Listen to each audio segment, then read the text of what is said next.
بسم الله الرحمن الرحیم. اللهم صل علی محمد و علی آل محمد کما صلیت علی ابراهیم و علی آل ابراهیم انک حمید مجید و بارک علی محمد و علی آل محمد کما بارکت علی ابراهیم و علی آل ابراهیم انک حمید مجید. عرض سلام دارم و ادب و احترام خدمت همه شما دوستان قرآن کریم. در ادامه بررسی قواعد اولیه روحانی قرآن کریم در خدمت شما عزیزان هستیم با درسی جدید. در برنامه‌های گذشته اگر بیننده برنامه خودتان بوده باشید ما درباره حرکات کوتاه فتحه، کسره و ضمه صحبت کردیم. همچنین درباره حرکات کشیده آ، ای و او که اونها هم به نحوی فتحه، کسره و ضمه بودن، با این تفاوت که بعد از فتحه الف قرار می گرفت میشد آ، بعد از کسره ضمه، بعد از کسره اگر یا قرار می گرفت میشد ای و بعد از ضمه اگر واو قرار می گرفت میشد او.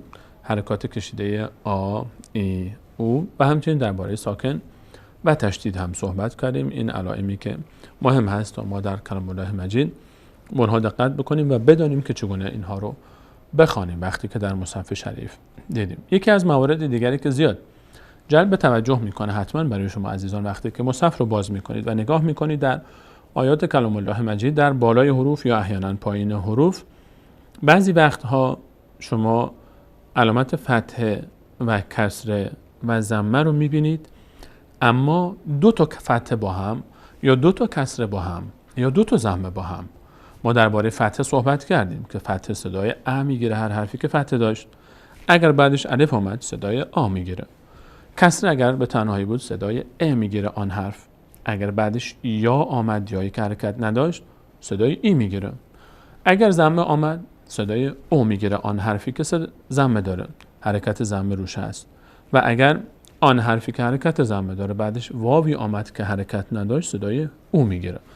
اما اگر دیدیم دو تا فتحه با هم بود، دو تا فتحه روی هم یا دو تا کسره با هم، دو تا کسره با هم نوشته شد یا دو تا ضمه با هم نوشته شد، چی میشه؟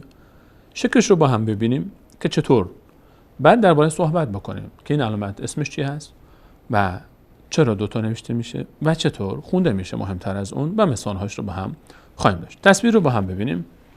همچین تصویری رو شما در همچین حرکاتی رو میبینید در صفحه کلام الله مجید. دو تا فتحه با هم روی هم، احیانا شاید یک مقدار این فتحه یک کمی عقب و جلو هم بشه، یا دو تا کسره که زیر یک حرفی با هم نوشته میشن، دو تا کسره، یا دو تا ضمه به این شکل میبینید کنار هم، یا احیانا همون دو تا ضمه رو به این شکل هم میبینید، یک واو دیگر به این شکل، یا احیانا حتی شکل سوم و چهارمی هم در بعضی از مصاحف خواهد داشت که در نمونه‌های بعدی به شما نشون خواهیم داد. این چیست؟ این علامت دو تا فتحه با هم، دو تا کسره با هم، دو تا ضمه به این شکل یا این شکل. این هم واوی است که از این طرف نوشته شده، گویی دو تا واو، دو تا ضمه هست. این رو ما بهش میگیم تنوین و اینها انواع تنوین.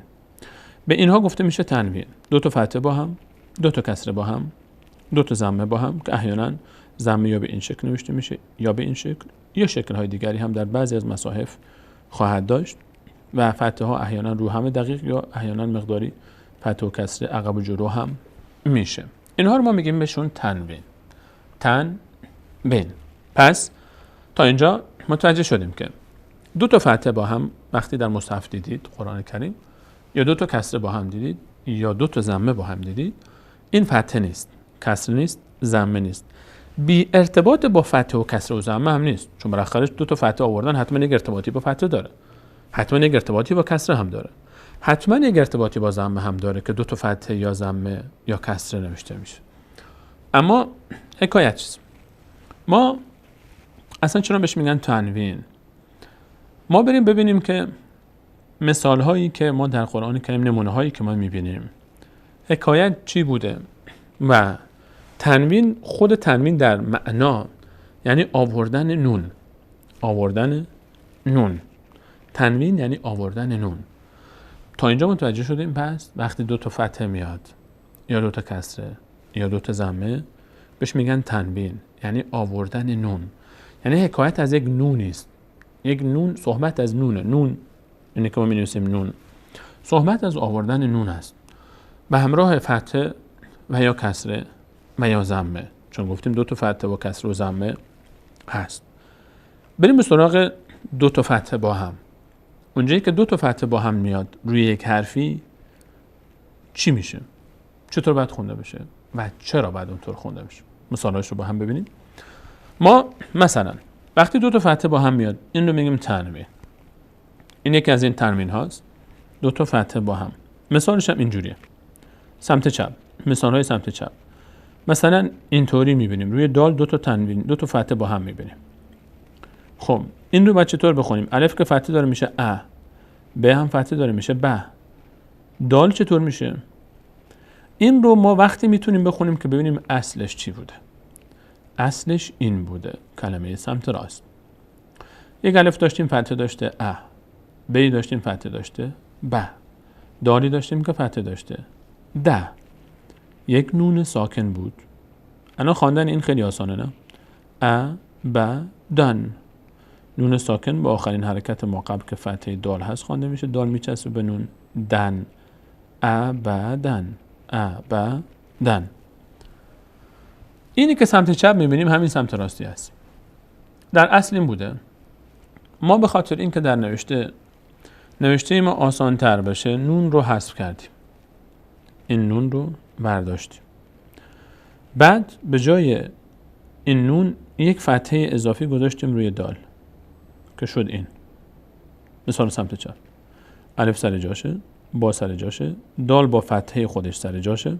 یک دال با یک فتحه داشتیم، یک فتحه مال اون داله، یک فتحه اضافه کردیم چون اون نون ساکن رو حذف کردیم به خاطر راحت تر نوشته شدن. یک فتحه اضافی گذاشتیم اینجا. این فتحه اضافی نشان از حذف اون نون داره، به همین خاطر بهش میگیم تنوین، آوردن نون. این تنوین یعنی آوردن نون. گفتیم بی ارتباط با فتحه هم نیست وقتی دو تا فتحه داره، یعنی یک فتحه‌ای بوده روی دال بعدش نون ساکنی بوده. الان ما وقت خواندن این حرف ا ب د دال فتحه‌شو میخونیم، فتحه دوم در اصل یک نون ساکنه. فتحه دوم در اصل همون نون ساکنه که ما اینجا داشتیم حذفش کردیم. وقت خواندن ما چیکار میکنیم؟ ما میگیم ا ب د، به جای فتحه دوم یک نون ساکن میگذاریم ا ب دن، مثل این دقیقا ا ب دن. این الف از کجا آمد؟ الف به این خاطره که وقتی که در این تنوین ابدن اگر ما بایستیم دیگه نمیگیم ابدن، میگیم ابدا. اون رو باز انشاءالله دربارش به تفصیل صحبت خواهیم کرد در احکام، در موضوع بحث وقف کردن و ایستادن و توقف کردن.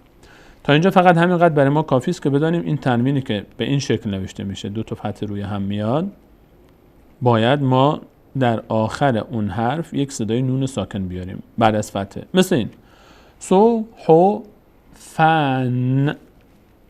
اصلش این بوده سو حو فن. نون رو حذف کردیم، به جای حذف نون یک فتحه اضافه کردیم به ف، شد این ف با دو تا تنوین سو حو فن. مثال بعدی، ما در مصحف همچین چیزی میبینیم، رسو ر سین بعدش واو صدای او، سو رسو لن. در اصل این بوده، سمت راست بوده، رسو لن بوده، لام فتحه داشته بعدش نون ساکنی بوده، آن نون ساکن حذف شد، به جاش یک فتحه اضافی اومده روی لام، لام دو تا فتحه گرفته مثل اینجا. به همین خاطر وقتی که ما این رو میخونیم، یک لام که یک فتحه خودش داره رسو ل، اون فتحه دوم نون نماینده اون نون ساکنی که حذف شده، به همین خاطر یک نون ساکن همیشه میاریم، لن میخونیم لن. که تا فتحه داره، ت فتحه داره بعدش الف صدای آ میگیره، کتا بن، به فتحه داره فتحه خودشه، یک فتحه دیگه هم اینجا اضافه است که جای اون نون ساکنه که اصلش این بوده کتا بن. پس تا اینجا متوجه شدیم که خلاصه صحبت، هر وقت دو تا فتحه میبینیم یا کسره یا ضمه، در اصل یک فتحه بوده، یک کسره بوده، یک ضمه بوده، اون همچنان سر جای خودش باقی است، در خواندن هم خوانده میشه. اون فتحه اضافی یا کسره اضافی یا ضمه اضافی، اون نون ساکنی بوده که ما حذفش کردیم به خاطر راحت تر نوشتن، اما از تلفظ حذفش نکردیم، فقط از نوشتن حذفش کردیم، اما در تلفظ باید نوشته بشه. به همین خاطر یک فتحه اضافی گذاشتیم روی فتحه اول تا متوجه باشیم که اینجا یک نونی بود ما حذفش کردیم. به همین خاطر هر جا شما دو تا فتحه دیدید یک نون ساکن باید خوانده بشه. صدای ان میگیم که ان یک فتحه بوده، یک نون ساکن، ان. دو تا فتحه با هم صدای ان میده. هر جا که دو تا فتحه با هم دیدید اون حرف رو اگه دال بود مثلا میشه دن، ب بود میشه بن، سین بود میشه سن، جیم بود میشه جن، خ بود میشه خن مثلا. و همین حکایت برای کسره هم تکرار میشه. کسره با یک نون ساکن یعنی ان، بن، تن، ثن، جن، هن، خن، دن. همین حکایت برای ضمه هم تکرار میشه با صدای اون. یک ضمه بود یک نون ساکن یعنی اون، بن، تن، سن، جن، خن، سن. این مثال هاش هست. بریم سراغ مثال کسره که با هم ببینیم. مثال کسره رو، این تنوین ان بهش میگیم، یک کسره است، یک نون ساکن بوده. در اصل اینطور بوده. ما در مصحف اینطوری میبینیم، اینطور میبینیم. اصلش اینطور بوده: شی، شین و یا که سر جاشه، شی، این همزه سر جاشه، کسرش هم سر جاشه، کسرش اینجاست. این نون ساکن فقط حذف شد، به جاش یک کسره اضافی آمد، شد شی ان. در اصل اینطور بود: شی ان، شی ان. کلن هم همینطور. این رو چطور میخونیم؟ لام تشدید داره میشه کل. تشدید دو بار بعد خوانده بشه، یک بار به همراه حرکت ماقب، یک بار به همراه کسری که خودش اینجا داشته. کل ل. یک کسری اضافی دیگه هم اینجا داره که گفتیم همون نون ساکنه، یک نون اضافه میکنیم. کل لن، کل لن. اصلش اینطور بوده: کل، دو تا لام بوده، اولی ساکن دومی حرکت داشته، لام اول رو حذف کردیم، کسره دومی رو گذاشتیم، به جاش تشدید گذاشتیم به جای حذف لام تا دلالت بکنه بر حذف لام. نون هم حذف شد، به جاش یک فتح کسره اضافی آمد، شد کل لن. جو عن، جو ضمه بعدش واو صدای او میگیره، جو عن. این یک کسره داره، جو آه. کسره دوم همون نون ساکنه که اینجا بوده حذف شده. من میخوام میگم جو عن، جو عن، که اصلش اینطور بوده: جو عن. فضل لن، فضل ل، یک کسره خود لام ل، یک کسره اضافی همون نون ساکنه که باید حواسمون باشه بیاریمش، لن. فضل لن، اصلش این بوده: فضل لن. بریم سراغ مثال ضمه تنوین. احیانا این شکل هم میاد، یعنی ما در تنوین ها این شکل هم در بعضی مصاحف میبینیم، یک ضمه اینجا، یک حرکت اینجوری که نشان میدن دو تا ضمه است، یا دو تا ضمه پشت سر هم و یک ضمه برعکس به سمت بالا. شکل‌های مختلف میاد. بازم همون حکایت است. تنوین یعنی آوردن نون. ما مثلا در سوره اخلاص قل هو الله احد، اینجا احدون، دو تا ضمه میبینیم روی دال، یکی که ضمه خود داره است احدو، یک ضمه اضافی مال چی هست؟ مال این نون ساکنه که حذف شده. به همین خاطر در خواندن هم ما اون نون ساکن رو باید تلفظ کنیم، یک نون اضافه میکنیم، احدون.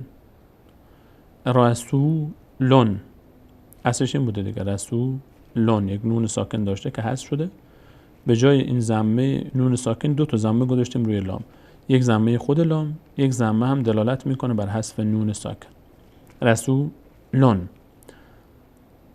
اینجا اشد دون، هم دال دو تا بوده، اشد دو، این همون تشدیده، دو تا دال داشتیم، اولی ساکن دومی حرکت داشت، اولی رو حذف کردیم دومی رو گذاشتیم، به جای حذف اول علامت تشدید گذاشتیم اینجا، نون هم حذف شد، بعدش به جاش یک ضمه هم اضافه شد. اشد دون بود، اشد دون. درست شدین، الان بعدن شدین اشد دون. شرون هم همینطور در اصل اینطور بود، شرون. 2 تا را بود، یکی حذف شد تشدید اومد جاش، شر رو. یک نون ساکن هم داشت حذف شد، یک ضمه جاش اومد، شر رون. بریم سراغ مثال ها. اما قبل از اینکه مثال ها رو خدمت عزیزان دوباره توضیح بدیم، من خلاصه صحبت رو بگم. خیلی آسانه، یعنی شاید عزیزان، من چون تو تفاصیل وارد شدم که متوجه بشن که چرا با نون ساکن آورده بشه، اما خیلی آسان است حکایت اینه که هر جا 2 تا فتحه دیدید یا 2 تا کسره یا 2 تا ضمه، خیلی آسانه. فقط اون فتحه که سر جاش هست، ضمه هم سر جاشه، کسره هم سر جاشه، به جای فتحه دوم و ضمه و کسره دوم یک نون ساکن اضافه کنید. همین. مثلا هر جا که 2 تا فتحه با هم دیدید صدای ان میگیره اون حرف. هر جا صدای 2 تا فتحه با هم دیدید، اون حرفی که 2 تا فتحه روش هست صدای ان میگیره. بن، تن، سن، جن، خن، هن، دن، زن، رن تا آخر. و همینطور اگر 2 تا کسره دیدید صدای ان میگیره. بن، تن، سن، جن، خن، هن، سن، کن، من، لن. و اگر 2 تا ضمه دیدید صدای اون میگیره، مثل بن، سن، خن، فن، قن، لن، من. مثال ها رو با هم ببینیم. الان خای یا ساکن است، را فتحه داره، صدای چی میگیره؟ ان. یک فتحه مال هست، یک فتحه مال چی هست؟ مال نون ساکنه. خای رن، خای رن، طای رن، طای رن، لا ای بن. اینجا ضمه داره، لا ای بن، لا ای بن، لا ای بن. ما سا دن، د اینجا کسره داره، 2 تا کسره هست. د یک کسره که ما رو خود داره، ما سا د. یک نون هم اضافه کنیم، نون ساکن، ما سا دن. صد ده، اگه تنوین اگر یک فتحه بود میشد صد ده. حالا که 2 تا یک نون ساکن اضافه میکنیم فقط، صد دن، صد دن. مثال بعد، خو فن. اینجا ف 2 تا کسره داره، یکی که خود کسره ف است، خو ف. کسره دوم یک نون ساکن جاش میگذاریم، خو فن. لو هن، رحمتن. یک فتحه مال خود ت هست، یک نون ساکن هم اضافه میکنیم آخرش، تن، رحمتن. ابدن، ابدن. دال فتحه داره، ابدا. این فتحه دوم رو هم ما یک نون ساکن بهش اضافه کردیم، ابدن. علمن، علمن. اینجا 2 تا فتحه با هم هست بالا، علمن. یومن، 2 تا ضمه داره، اولی مال خودشه، مو دومیش صدای نون میگیره، یومن. اثمن، اثمن. حبلن، حبلن. لام یک ضمه داره، لو، حبلو. یک نون ساکن هم آخرش اضافه میکنیم، چون در اصل یک نون ساکن بوده که حذف شده جاش ضمه اومد. حبلن. اجرن، اجرن. اصلش رن بوده، نون ساکن حذف شده اما ضمه سر جاش هست، اجرن. تذکرتن، تذکرتن. تون اینجا 2 تا ضمه بوده که یکیش هست تو و هر دوتاش هستن، البته یک ضمه با نون ساکن بوده که الان 2 تا ضمه دلالت میکنه یکیش بر نون ساکن. تذکرتن. مثال بعدی رو با هم ببینیم. وی لون، وی لون، وی لون. کن زن، و دن. تنوین 2 تا فتحه با هم صدای ان میگیره، یک فتحه که خود هست، یک نون ساکن هم هست، ان. و دن. مرتون. تنوینی که 2 تا ضمه داره، تنوین اون گفته میشه، صدای اون میگیره، مرتون. مرتو. یک نون ساکن اضافه کنیم، تون. احدو. یک نون ساکن اضافه میکنیم، دون. احدون، احدون. فتنه تو. نون ساکن اضافه کنیم، تون میشه، فتنتون. یوم then the کسری که هست یک نون ساکن اضافه کنیم then یوم اذن یوم اذن عدو اینجا تشدید داره واو عدو ون یک نون آخرش میاریم چون تنوین داره که فن ف خودش فتحه داره اون فتحه دوم یک نون ساکن بوده به جاش نون ساکن میاریم که فن در خواندن که فن مغفرتون دو تا ضمه اولیش مال خود ت هست تو دومی نون ساکنی بوده که حذف شده مغفرتون مثلا غرقا کراتون زجراتون لهون واو بوده یک نون ساکن هم آخرش بوده که حذف کردیم جاش یک ضمیر اضافه گذاشتیم لهون به خاطر اون نون ساکنی که آخرش حذف شد. انشاءالله که عزیزان موضوع تنوین رو هم کامل یاد گرفته باشن. ما مثال هایی که داشتیم یک بار دیگه خلاصه میکنیم موضوع رو و با هم میبینیم. احیانا شما این تصویر رو داشته باشیم این شکل ها رو در قرآن کریم میبینید دو تا فتحه با هم یا دو تا کسره با هم یا دو تا ضمه که احیانا به این شکل نوشته میشه یا به این شکل نوشته میشه و ما به اینها میگیم تنوین یعنی آوردن نون ساکن. در اصل حکایت این بوده که فتحه‌ای بوده بعد از فتحه نون ساکنی بوده کسره‌ای بوده بعدش نون ساکنی بوده ضمه‌ای بوده بعدش نون ساکنی بوده که اون نون ساکن رو ما حذف کردیم در نوشتن و به جای اون نون ساکن یک فتحه اضافی یا کسره اضافی یا ضمه اضافی نوشتیم. الان هم شما وقتی که دو تا فتحه می‌بینید پیش خودتون اینطور میگید خب یک فتحه که مال خود اون حرفه صدای ا یک نون ساکن هم داشته یعنی ان. اگه دو تا فتحه دیدید همیشه صدای ان میگیره اون حرف. اگه دو تا کسره دیدید اون حرف صدای ان میگیره. اگر دو تا ضمه دیدید با هم اون حرف صدای اون میگیره. همین رو مد نظرتون باشه حتما در موضوع خواندن تنوین براتون کمک زیادی خواهد کرد. این بود بحث تنوین که انشاءالله برای شما عزیزان جا افتاده باشه. باز هم سعی بکنید که تکرار بکنید این موضوع رو. بعد تنوین ان با دو تا فتحه تنوین ان دو تا کسره و تنوین آن دو تا ضمه یک فتحه بوده با یک نون ساکن یک کسره با یک نون ساکن و یک ضمه با یک نون ساکن. تنوین یعنی آوردن نون. به همین خاطر ما وقتی که دو تا فتحه با هم میخونیم صدای نون اضافه میکنیم. فتحه با نون ان میگیم کسره رو که میخونیم ان میگیم و ضمه رو هم که میخونیم بهش میگیم اون حرف رو با صدای اون میخونیم. ان شاءالله که در تمرین ها باز بیشتر و بیشتر برای شما عزیزان جا خواهد افتاد. حتما بیننده برنامه‌های بعدی هم باشید. نکات مهم دیگری هم باقی مانده.